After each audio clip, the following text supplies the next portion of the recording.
Let's go. Vous avez sûrement déjà dû entendre parler des vagues scélérates. Les marins, dans leurs récits, en parlaient déjà depuis des siècles. De ces grandes vagues qui sortaient de nulle part et qui faisaient chavirer les navires et engloutissaient tout l'équipage, les entraînant au fin fond des océans, ne leur laissant aucune chance de survie.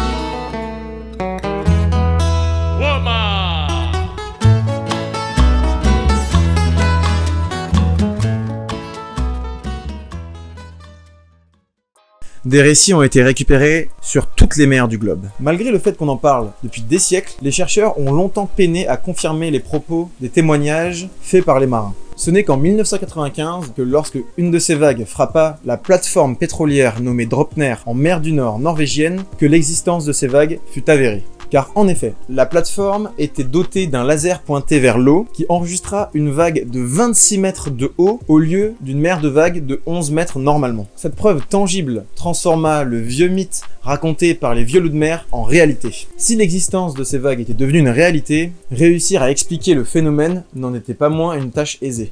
Le simple fait de prouver l'existence de cette vague eut l'effet d'une bombe. Car en effet, la quasi-totalité de la flotte de la marine marchande dans le monde devrait être modernisée afin de résister à ces vagues. Et cela coûterait des milliards de dollars. Mais le problème est qu'on ne savait ni prévoir ni expliquer l'existence de ces vagues. Pendant longtemps, les scientifiques se sont basés sur un modèle qu'on appelle point linéaire. Mais ils se sont rendus compte que le procédé n'était pas viable, car il prédit qu'une vague scélérate ne peut avoir lieu que tous les 10 000 ans, alors que les récits des marins se comptent par centaines tous les ans. Ils se sont ensuite intéressés aux échouages de navires en Afrique du Sud, et ils ont réussi à faire la corrélation entre un courant venant de l'Asie et des vents forts. Et ils se sont rendus compte que la plupart des échouages dans cette zone étaient peut-être dus à cette corrélation. C'est sans compter un retournement de situation en Antarctique, sans qu'aucun vent et qu'aucun courant ne soient présents dans cette zone. Cela remis tout en question.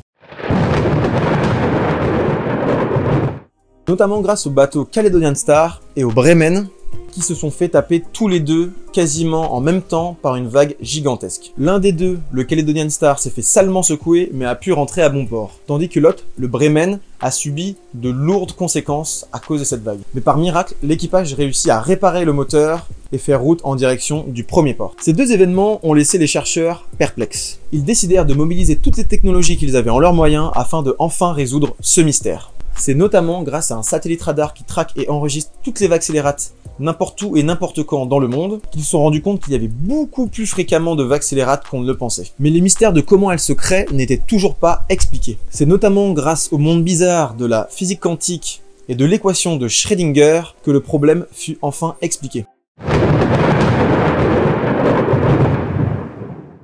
Le professeur Al Osborn a réussi à faire une simulation expliquant le pourquoi et le comment de l'existence de ces vagues. Au tout début de la simulation, rien ne se passe. On pourrait même aller se prendre un punch tranquillement, rien à faire, rien ne bouge. Okay. Ensuite, on remarque qu'une vague commence à voler l'énergie de sa voisine de devant et de derrière, qui ensuite commence à grossir plus elle vole l'énergie de ses voisines. Comme si une vague volait et aspirait l'énergie des deux vagues d'à côté, pour devenir un monstre faisant 3 fois la taille normale. Le pire dans tout ça, c'est que la crête de la vague scélérate est verticale comme un mur, et très différente des vagues normales. Et le creux qu'elle crée derrière elle fait que les bateaux, une fois qu'ils rentrent dedans, sont quasiment à la verticale avant de faire face à ce véritable mur. Aucun bateau n'est fait pour résister à ce genre de situation. Le schéma mis en évidence par le professeur Al Osborn correspond parfaitement à l'événement qui s'est passé dans la mer du Nord norvégienne, sur la plateforme pétrolière Draupner, souvenez-vous-en. Cela voudrait dire qu'il existe deux types de vagues. Les vagues sinuosidales, un peu ennuyeuses que tout le monde connaît, mais vraiment que tout le monde connaît depuis des siècles, et les vagues bizarres qui sortent de nulle part, les vagues scélérates. Elles se dissimulent derrière leurs voisines et ne se lève que de temps en temps. Une vague de tempête d'environ 12 mètres, ce qui est énorme, exerce une pression de 6 tonnes au mètre carré, alors qu'une vague scélérate de 25 à 30 mètres exerce une pression au mètre carré de 100 tonnes. Aucun bateau n'est fait pour résister à cela. Cela crée des dommages irrécupérables sur la plupart des bateaux, ce qui entraîne leur naufrage. Bon, maintenant qu'on sait que ça existe, si un jour vous croisez un vieux loup de mer qui vous explique qu'il a perdu tout son équipage et son navire à cause d'une vague 3 fois plus grosse que les autres, croyez-le, même si il paraît un peu bizarre et qu'il sent beaucoup le rhum. C'était Ultramarin, j'espère que cet épisode vous a plu. N'hésitez pas à vous abonner et à laisser en commentaire une impression sur cette vidéo et si vous aviez déjà entendu parler de ce phénomène. Et surtout, abonnez-vous. C'était Ultramarin, allez ciao! Ah oui, et aussi, longue vie aux océans.